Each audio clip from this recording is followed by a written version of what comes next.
Assalamualaikum warahmatullahi wabarakatuh. Kita masih di permulaan kisah Ashabul Kahfi yang lebih detail, dan mereka adalah para pemuda. Tidak sekedar mereka pemuda, tapi amanu bi rabbihim, mereka beriman dengan Tuhan mereka, dan wazidnahum huda, dan kami tambah mereka petunjuk. Tentu kami tambah mereka petunjuk sebagaimana yang tadi kita jelaskan juga tentang amanu bi rabbihim. Prosesnya nggak dijelaskan secara detail di dalam ayat ini. Namun ayat-ayat yang lain menjelaskan bahwa tambahan petunjuk itu karena ada proses yang dilakukan oleh manusia, ada asbabnya. Di antara asbabnya adalah misalnya walladzina tadau zadahum huda. Orang yang berupaya untuk mencari petunjuk, kami tambah petunjuk mereka.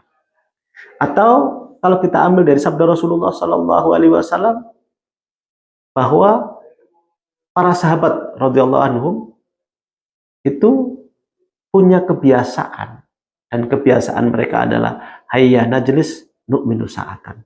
Ayo kita duduk untuk beriman sesaat. Artinya duduknya mereka itu adalah untuk menambah iman. Kalau para ulama menyebutkan al-imanu yazidu wa yanqus, iman itu bisa bertambah dan berkurang. Yazidu bit ta'at, bertambah karena ketaatan-ketaatan, dan berkurang karena kemaksiatan-kemaksiatan. Karenanya kita fahami wazidnahum huda, dan kami tambahkan kepada mereka itu petunjuk. Boleh jadi karena mereka beriman dan berupaya mengamalkan imannya dalam kehidupan, maka ditambah imannya oleh Allah Subhanahu wa taala. Boleh jadi mereka beriman dan mereka berkumpul sesama mereka untuk saling menasihati satu dengan yang lain, tawasau bil haq wa tawasau bis sabr, sehingga Allah kuatkan imannya, Allah tambah petunjuk kepada mereka. Boleh jadi mereka saling mendoakan antar sama mereka, sehingga Allah tambah petunjuk untuk mereka. Nah, boleh jadi itu tentu kita ambil dari penjelasan-penjelasan di ayat-ayat yang lain, dan juga penjelasan Rasulullah Shallallahu Alaihi Wasallam dan penjelasan para sahabat. Karena menurut kisah yang dituturkan oleh Ibnu Katsir di dalam tafsirnya, bahwa para pemuda ini adalah para pemuda bangsawan sebetulnya, ya bukan pemuda-pemuda yang ya mungkin kalau dibahasakan orang sekarang itu pemuda-pemuda pinggiran. Ini para pemuda bangsawan. Dan mereka itu tidak saling mengenal satu dengan yang lain pada awalnya. Tapi ketika mereka diajak oleh orang tuanya untuk mengikuti pesta tahunan di kerajaan, ya dalam beberapa riwayat Raja Dicyanus yang memerintahkan pada saat itu, yang ingkar kepada Allah Subhanahu wa taala, bahkan menyuruh warganya untuk mengimani bahwa dia adalah Tuhan dan menyembah patung-patung yang ada. Maka saat itu para pemuda ini rasa hatinya, fitrahnya itu nggak cocok. Boleh jadi mereka sudah beriman kepada Allah Subhanahu wa taala, boleh jadi ada yang mengajarkan kepada mereka. Mungkin kalau bahasa kita sekarang itu ada, kalau di kalangan sufi itu ada mursyidnya, mungkin di kalangan orang-orang tarbiyah ada murabbinya, mungkin di kalangan mahasiswa itu ada mentornya, mungkin ada coachnya, mungkin ada gurunya gitu ya.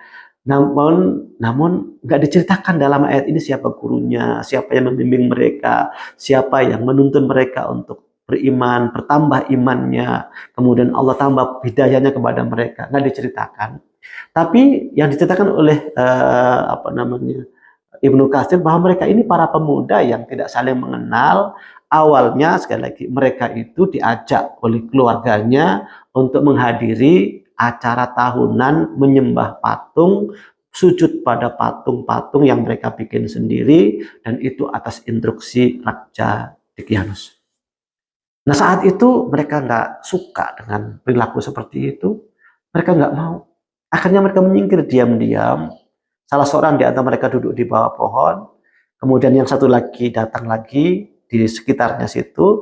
Ada yang mengatakan 7, ada yang mengatakan 5, ada yang mengatakan nanti kita akan bahas berapa jumlahnya.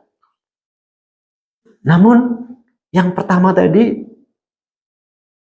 karena awalnya diem aja hanya menonton perilaku kaumnya yang sudah menyimpang seperti itu, satu di antara mereka kemudian berbicara, sungguh apa yang mereka lakukan itu buruk dan tidak sesuai dengan ajaran Allah Subhanahu wa taala Tuhan kami.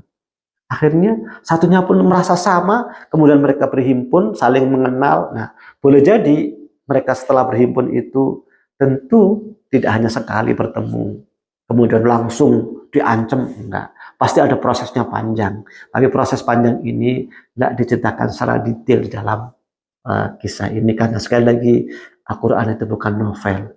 Mungkin kalau saya tulis novelnya itu dari mulai lahirnya bagaimana, kemudian saya gambarkan dengan kalimat-kalimat, terus kemudian bagaimana mereka menjadi besar, terus mereka menjadi muda, bagaimana di keluarganya, kemudian bagaimana mereka berkenalan satu dengan yang lain, terus bagaimana mereka berkumpul, mereka bermain bersama, dan seterusnya, sampai mereka menjadi akrab, sampai mereka berangkat ke gua. Itu bisa berjilid-jilid buku ditulis kalau novel. Tapi sekali lagi, Al-Quran itu bukan buku kisah, tapi kisah ada di dalam Al-Quran.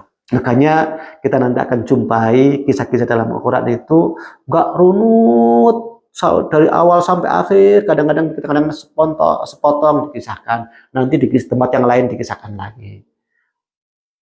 Karena itu Al-Quran itu kitab hidayah, dan biasanya disebutkan kisah-kisah yang memang akan jadi petunjuk bagi umat manusia, bimbingan bagi umat manusia. Makanya wazidnahum huda, dan kami tambahkan petunjuk kepada mereka. Artinya para pemuda ini, mereka pemuda, orang-orang yang berkualitas. Mereka ini amanu bi rabbihim, dan mereka menjaga imannya dan selalu meningkatkan imannya, sehingga wazidnahum huda. Inilah keistimewaan mereka. Mereka bukan merasa, saya ada muslim, KTP saya sudah Islam, maka cukup untuk masuk surga. Enggak. Tapi mereka itu amanu bi rabbihim wazidnahum huda. Imannya ada, imannya dipelihara, terus berupaya untuk menumbuhkan iman, baik dengan saling menasihati antara sesama, atau dengan berguru kepada seseorang, atau dengan mengamalkan amal-amal yang baik, maka itu semuanya dapat menambahkan petunjuk. Bahwa iman itu, kata para ulama, yazidu wa yanqus, bisa bertambah dan bisa berkurang. Bertambah dengan ketaatan-ketaatan dan berkurang dengan kemaksiatan-kemaksiatan. Dan yang memotivasi kita untuk bisa beramal kebaikan itu adalah tawasau bil haq wa tawasau bis sabr. Karena itulah perlu ada lingkungan yang membimbing kita agar ada saling menasihati satu dengan yang lain, sehingga kita mendapatkan tambahan petunjuk dari Allah Subhanahu wa taala. Inilah keistimewaan para pemuda itu. Pertama, mereka pemuda. Yang kedua, mereka beriman. Yang ketiga, mereka terus meningkatkan imannya, mempertahankan imannya dengan amal soleh, dan saling menasihati sama mereka, sehingga Allah tambahkan hidayah kepada mereka. Apakah hanya ini keistimewaannya? Tentu tidak. Ayat berikutnya memberikan keistimewaan yang lain, yang mudah-mudahan bisa kita teladani. Assalamualaikum warahmatullahi wabarakatuh.